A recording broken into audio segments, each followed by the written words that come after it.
નમસ્કાર, આપની હરી રહ્યા છો અડીખમ ગુજરાત. આપની સાથે હું છું રાકેશ પંડ્યા.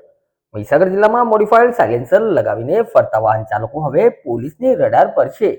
વંગટભર્યા અવાજથી લોકોને ત્રાસ આપનારા આવા વાહન ચાલકો વિરુદ્ધ જિલ્લા ટ્રાફિક પોલીસે સઘન ડ્રાઈવ શરૂ કરી છે.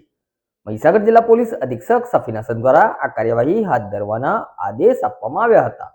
અગાઉ કાળા કાચ લગાવીને ફરતા વાહન ચાલકો વિરુદ્ધ સફળ ડ્રાઈવ ચલાવ્યા બાદ હવે આ ઝુંબેશ ચલાવવામાં આવી રહી છે. પોલીસના જણાવ્યા અનુસાર આરટીઓની પરમિશન વિના કંપની ફિટેડ સાયલેન્સર કાઢીને તેના બદલે કર્કશ અવાજ પેદા કરતા મોડિફાઈડ સાયલેન્સર લગાવીને જાહેર રોડ પર ચલાવતા વાહન ચાલકો વિરુદ્ધ આ પગલું લેવાયું છે.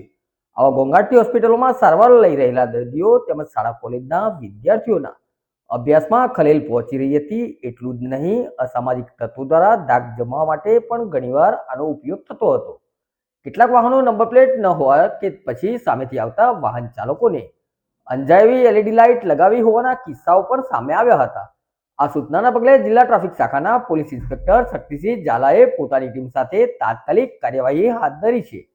સંતરામપુર, બાકોર અને લુણાવાડા ટાઉન પોલીસ સ્ટેશન વિસ્તારમાં સઘન વાહન ચેકિંગ હાથ ધરવામાં આવ્યું હતું. આ ડ્રાઈવ દરમિયાન કુલ 6 બુલેટ વાહનોને મોટર વ્હીકલ એક્ટ મુજબ ડિટેન કરવામાં આવ્યા છે. ઉપરાંત અન્ય બુલેટ વાહનો પાસેથી મોટર વ્હીકલ એક્ટની જુદી જુદી જોગવાઈઓના ભંગ બદલ ₹28,500 જેટલો દંડ વસૂલવામાં આવ્યો છે. ટ્રાફિક પોલીસ દ્વારા સ્પષ્ટ સંકેત આપવામાં આવ્યો છે કે આગામી દિવસોમાં આ કામગીરી સમગ્ર મહીસાગર જિલ્લામાં મોટા પાયે હાથ ધરવામાં આવનાર છે. નમસ્કાર.